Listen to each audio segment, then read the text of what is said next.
माझ्या मते that ability has come to me from my parents and my father. अच्छा. In terms of being able to speak reasonably well or not have any stage बरोबर. fright. पण शाळेमध्ये मी कधीच कुठल्या एलोक्युशन पण कॉम्पिटिशनला तिथे का भीती किंवा वाटायची शाळेमध्ये? एक तर अभ्यास खूप करायचो नाही. हा. वर्गामध्ये माझा Crowd वरच नंबर जास्त असायचा. वर्गामध्ये माझा नंबर 20वा 22वा कोणाला खरं नाही वाटणार. 20वा 22वा नंबर असायचा माझा.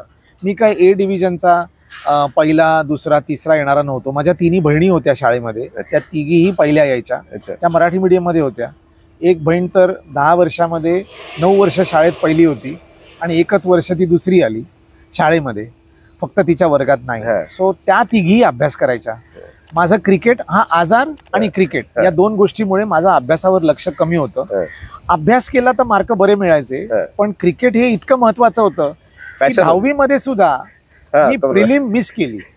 आता खरं वाटेल का तुम्हाला की 10वी मध्ये प्रिलिम सारखी परीक्षा एका महिन्यावर बोर्डाची परीक्षा कुठली मॅच होती? कुठल्या मॅच साठी? ती मॅच परत आठवण करून देऊ नका.